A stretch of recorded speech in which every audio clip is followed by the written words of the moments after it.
My name's Millie, and 3 months ago I moved halfway around the world with my cats. It is now the middle of November, which means it has officially been 3 months since I arrived in Ireland. And yes, it has been 3 months and I still have not picked a better filming location. But this isn't my normal video. However, I really wanted to kind of put down everything that happened and kind of let people know what the process was like, because when I started looking into taking my cats from Australia to Ireland, all the information online was kind of overwhelming and I wasn't really getting the answers I was looking for.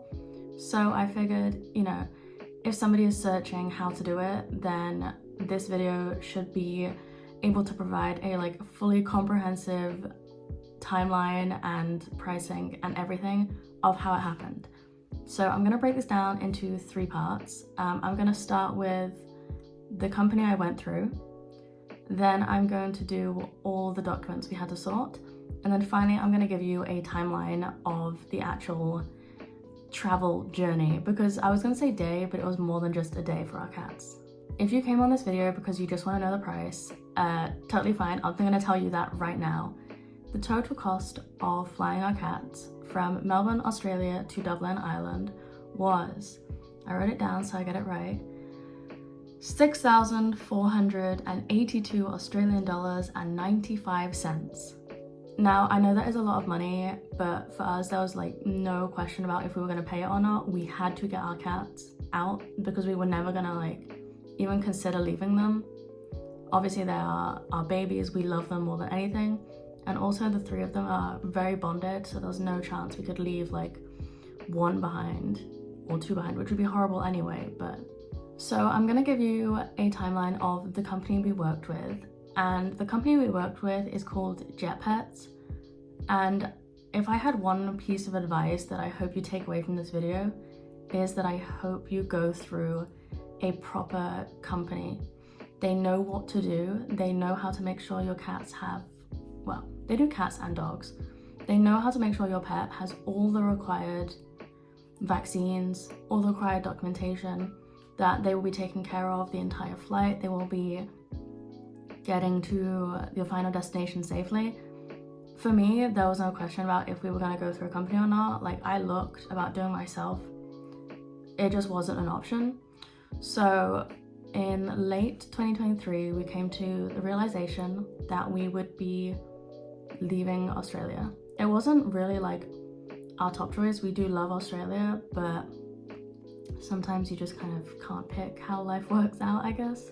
So we got to a point, we're ready to leave, and our flight was booked out for mid-August. So we had 9 months to get everything sorted. On February the 2nd, I contacted Jet Pets for a quotation, and they gave me a couple of options. There was option 1 where they just handle the flights and getting the cats there. There was option 2 where they offered getting the cats there and also their rabies vaccine and handling through customs in Ireland. And there was also the option of they handle everything and then they do the customs and then they drop the cats off at our final destination. We picked the second one, so they did the flights, the rabies vaccine, and the customs clearance, but they didn't drop it off because we were able to go and drive pick them up. After getting the quotation, we did look out for a couple of other companies, but we eventually were like, Jet Pets is the best, this is the best price, they do the most for the cost and stuff. And we started the process in April. If you see me looking off to the side, it's because I have my laptop up here and I'm not wearing my glasses, so it's kind of hard to see things. But we started the process in April, which included filling out a lot of forms, booking vet appointments, and making sure that everything would be paid on time.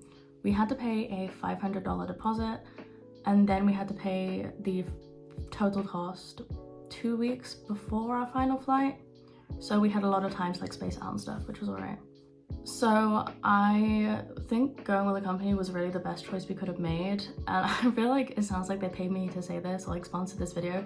They did not. I am gonna add a link at the top so you can find their website, but this is not paid, sponsored or anything. I I haven't even reached out to them to like tell them I'm making this video or whatever. But we went with Jet Pets because they were able to do everything for us. So we just had to pay, drive the cats to appointments, and that was it. Like, we had so much extra stress with like leaving the country. You've called home for almost 5 years, that I just wanted the cat stuff organized and sorted. They also sorted the carriers for us, which I think was great. The size of the carriers was absolutely massive. Like, I was worried they'd be kind of uncomfortable with the whole journey, but they were 73 by 46 by 64 centimeters. That's the size for all three of them. They were in separate carriers in the cargo of the plane. Now, a lot of people will say, why would you put your cats in cargo? Like, why would you do that? That's horrible. We had no other option. I do not want the cats to go in cargo. I'd prefer to take them all in the cabin and stuff, but it wasn't an option for us just based on everything. Like, realistically, it would be better for them to go in cabin, but it just wouldn't work out that way. When I mentioned Jet Pets did all the documents, what they did was they gave us 2 veterinary health clearances. One kind of earlier on, and then one on the morning of the day of the flight. They also filled out the rabies vaccine and made sure that was all done. Thankfully, there weren't many like health needs because Australia is actually rabies free. Like, the whole country is rabies free. So we did have to get the rabies vaccine, but there weren't any other vaccine requirements such as F3, which is great because there was an F3 shortage. I don't know if it's an international or just in Australia. We could not get our cats F3 vaccine like at all. I don't know why. There was a shortage, we could not get it. But they also got us an export permit from the Department of Agriculture and Environment. And having somebody else do all these documents made me feel a lot better, because I was worried, you know, if I made a mistake on a form, then my cats would suffer for it and it would be my fault. So I'm really glad we just had somebody else do that and took off a lot of the stress. So before I get into talking about the actual journey, like the days they were traveling, I wanted to talk about something that happened which absolutely terrified me and my husband. And it was my cat, who we have, like I said, we have 3 cats. Our oldest cat, Hot Pot, is now 7, and he's a little more sensitive, I guess you could say, and he doesn't deal with stress very well. Obviously, we were like moving stuff out, like selling stuff, and like we moved out, and then the cats went to a cat hotel for a little while, and then they went to the Jet Pets, their own boarding facility. Hot Pot was not doing well with this, and he got completely blocked up. He was urinating blood, and we were terrified. It was obviously due to anxiety, and now we're here. He's like completely fine, which is great. But we went to an emergency vet, and they were like, you know, it could cost up to $3,000 if he gets completely blocked, and we'll have to keep him in for surgery, and he'd have to heal. And hearing all that, it was like really late at night as well. Hearing all that sent me into a little bit of a spiral. It was horrible, and I was thinking, oh my gosh, what do we do? Because our visas would run out. We couldn't stay with him because obviously, like I said, visas run out, planes are booked, everything is gone. Our rental apartment, gone. We're in a hotel. Like, we had no other option. If he was gonna have to have surgery and would have to stay, we would have had to leave him there, and it was horrifying. I was crying, like, it was really horrible. But so that was at the emergency vet, and then we went to our normal vets, and we're like, oh my gosh, what do we do? They took him back and were like running some tests, I believe, and they were like, we don't believe he's fully blocked up, and we're gonna give you some medicine. Hopefully it'll help. So he was taking, I believe, 100 milligrams of gabapentin twice a day on his food. And we contacted Jet Pets, and we were like, can you keep this up through the flight? Because they gave us a schedule of when he eats, or when all of our cats would eat. And they said, you know, this is the schedule when he'll eat. We can give medicine here. You just have to provide the medicine. And we did. They were great with that. But that really kind of set me off. It was quite possibly the most stressful period of my life ever. Once we moved on from that, let me talk about the actual journey. So I will be looking off screen a fair amount of this because I wrote it all down, because like I said, it was like 3 months ago and a lot have happened since then, so I don't want to miss anything. So 3 days before our flight, the cats went to the travel company's boarding facility and they were kept there. We got a lot of updates and a lot of pictures and stuff, which was really nice to see that they were fine. And because all 3 of them get on amazingly, they were boarded together, which I do believe helped kind of calm them down, help them kind of regulate and feel better. So that was nice. Then, like I said, on the day of the flight, they did their final health screening, and I was so nervous waiting for those results, but we did get an email and they were like, oh, you know, all pets are passed, like they were really well behaved, everything. And I was like, oh my goodness, thank you. It was the best kind of news to receive, knowing that they could come with us, because obviously like we've done all that work and spent all that time wondering what would happen next. If the screening failed because of like Hot Pot's health and stuff, it would have been horrible. So I'm very grateful that they were able to pass that. And then our final update on the Australia side was when we were all in the airport together. So I think we're getting McDonald's or something at the airport, and I got an email from them. It was like, oh, your pets have arrived at Melbourne Airport. Here's like a picture of all of them and you know, how they're doing and stuff. I'll see if I can find that old email, but they look so sad. Like I knew they were obviously stressed, but they looked so sad. I mean, Hot Pot looked fine, but he was out of his mind on gabapentin. Like he was so high. But the other 2 looked really sad, and it was horrible to see, which I think might be why that flight was possibly the worst of my life. Before the flight, my husband and I were like sat waiting and stuff at our gate, and he kept walking over to the window to see if he'd like see the cats go on, and I could not stand there. He was like, oh, come look, and I was like, no, absolutely not. It was horrible. But he did see the cats get loaded on, so like at least we knew, like we saw them. There were 3 cats in their massive carriers, and we saw them loaded on and they were fine. So I mean, it was nice to know they were on there, but it was horrible for me to see. And then the actual first flight was from Melbourne to Dubai, and it was about 14 hours. I'm not normally someone who flies well. I'm very anxious on flights, and I'm an anxious person anyway, so realistically flights could just make it worse.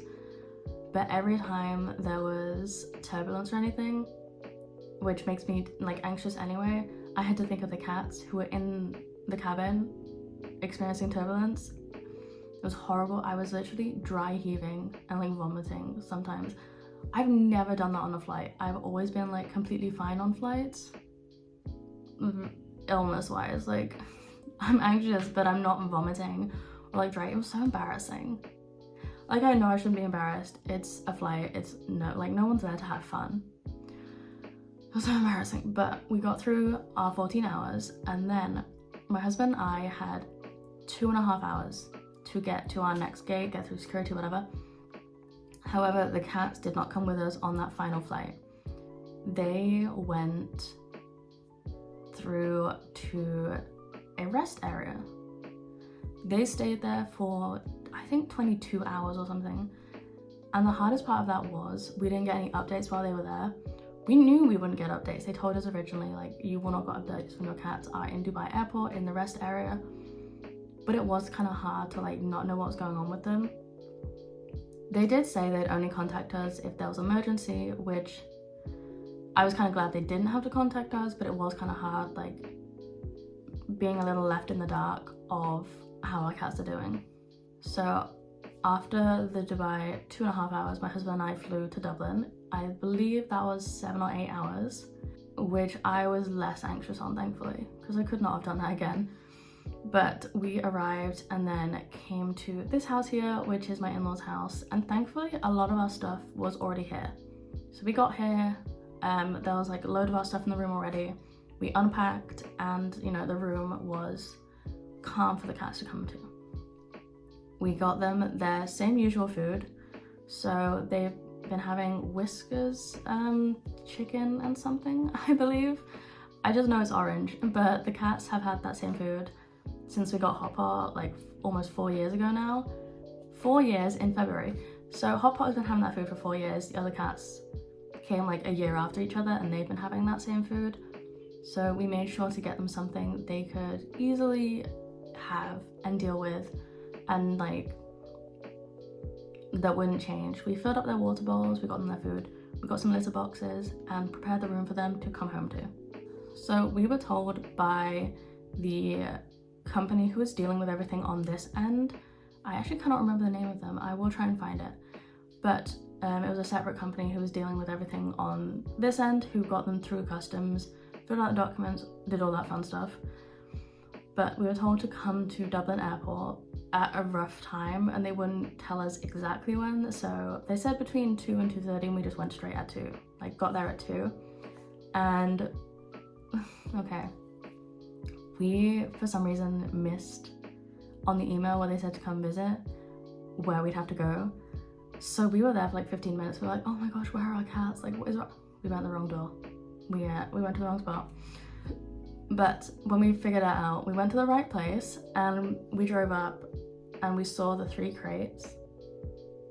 I genuinely almost cried. It was like seeing them for the first time in so long, because we didn't see them, I think, a week before that, because obviously like we went to a hotel whilst they stayed at their cat hotel, a place called literally the Cat Motel in Melbourne. Like we stayed with them several times over the years, so I knew the cats were being a good hunt there.